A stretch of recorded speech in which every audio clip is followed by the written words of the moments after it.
We finally get the backstory of how Han meets Chewie, gets the Millennium Falcon, and makes the Kessel Run in 12 parsecs.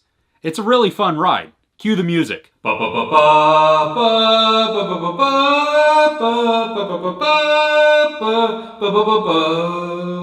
that was terrible. So if you've seen any trailers or you even just the movie poster, you know that Solo is all about Han Solo. Now, it is not your traditional in the trilogy or in the nineagy. I don't even know what that is. Nonagy? Is that, what did 9 make up? I don't know. It doesn't really matter. It's a side thing, kind of like Rogue One. And it's a really risky move, and we have director Ron Howard who takes the helm.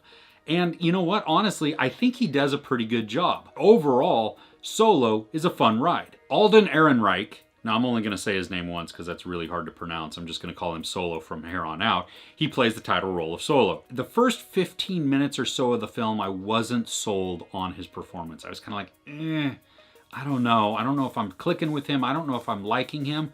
After 15 minutes, though, I was totally sold. The mannerisms kicked into gear, the cockiness, the haughtiness, everything that Harrison Ford had embodied in Han Solo began to come forth. And so the character of Solo, which is everything is banking on this, that if he's not good, if he's not believable, if we don't buy into him, then the whole movie falls apart. And they really did a good job. And then you also take into account that Harrison Ford gave his full blessing on the performance. So there's that also. Emilia Clarke plays Qi'ra. She is a childhood friend and kind of a love interest to Han. And she does a really good job, Emilia Clarke does, as portraying this. That she is very likable, and she has this quality in her eyes where she really just conveys a ton of emotion. She's also very strong and very confident, and therefore I enjoyed her a lot. We also get Woody Harrelson as Beckett, and he is a professional smuggler who really gives Han his start in the professional world of smuggling. We didn't know there was professional or amateurs, but there is. Woody Harrelson brings his good old boy charm to this, but at times he really reminded me of Haymitch, his other character in The Hunger Games. And so that was a little bit old, I guess, kind of tiring, like, come on, show me a little bit more range, show me something different. I want to really like you even more, but you're kind of hedging towards the same. So let's shake it up a little bit, please. Paul Bettany is Dryden Voss, and he is basically Woody Harrelson's boss. And he is kind of this baddie, and he has these really cool makeup special effects, which are scars on his face, and they all just kind of go all over the place. They change color depending on his emotion. They just get more red to flesh tone, back and forth like that. And at first I thought it was kind of like a glitch, like maybe they just messed up on the makeup or some of the lighting. But no, it's actually as his emotions change, as he gets angrier, they get redder, his eyes get redder. And so it was a really cool effect to see because it's a different way of just showing what's going on inside of him emotionally. Donald Glover, as almost everybody knows, plays Lando Calrissian. Now, I wasn't sure how he was going to do in this, but he plays it with a lot of swagger and a lot of charm, and surprisingly, a lot of heart and warmth to him also. Donald Glover did an amazing job, and I'm really glad that they did this move in casting him, because he really truly was a gem to see within this film, and he worked well with Solo. Them together, really, you see the conniving little bit of Calrissian that he has there, a little bit of that sly going on. He's not a smuggler necessarily, but he's just not on the up and up all the time, and some of that's the charmer in him.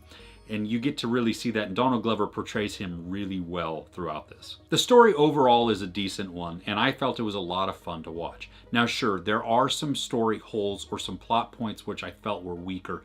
Even the beginning scene I thought was kind of weak, and I didn't really know why we were doing it, and ultimately it's only to set up the next portion of the story. So for me, it was okay. That part of it was just there. There's other things that go along also where they're just a little bit weaker or lacking in some of the plot points.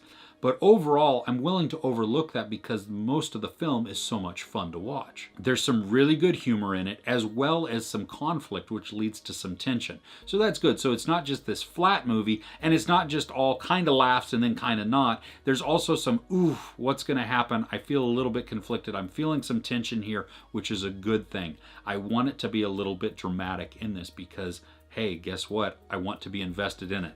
Now we also see from the trailer where Chewie is hanging out of this train and here comes a rock. Well, spoiler alert, we know that Chewie lives because he's in all these other movies. So I felt that they should have maybe done something different to some of the characters. Maybe put them in some precarious positions, not the title character or Chewie, because we know that they live. We know that they're going to go on. Through a lot of the film, we get to hear from Han himself about how good of a pilot he actually is. I'm so glad, though, that finally there is a payoff, that we do get to see him in his finesse behind the wheel of the cockpit. Is that a wheel? It's, I don't know, steering something. It's not really a joystick. I don't know. When he's flying, it's awesome to see because you actually get to see that, hey, you know what? He kind of is a good pilot. Way to go. It's not just all cockiness. Through some parts, the film has a Western feel, not just in the standoffs, but in some of the shots and how they were composed. We also get some of the iconic Star Wars score that plays through. It's not consistent through it, and it comes at key points here and there, and it just hints at it sometimes, which is really nice because it's there not only visually because duh, we're watching Han Solo and Chewbacca and all these other characters, but it in the back of our head, it reminds us that yes, this is truly part of this universe, even though it's a set aside part, a story. Overall, I had a blast watching Solo, and I recommend it to anybody that's a Star Wars fan. I think you can really get behind it and you can go. I don't think you should go in with super high expectations because, hey, you know what? We all have this differing degree of where we feel a Star Wars movie should be and what it should be. And for me, I went in with just kind of mediocre expectations and it far surpassed them. I really, really enjoyed watching Solo. There's no sex, nudity, or really even any profanity. There is some sci-fi violence, you know, with lasers, people getting shot and stuff like that, but there's not really any blood or gore. I give Solo, a Star Wars story, 4 out of 5 couches. What's your favorite Star Wars movie? I'd love to hear it below in the comments. If you enjoyed this review, give it a like. Also share and subscribe. I'm Chris. This is Movies and Munchies. Thanks for couching with me.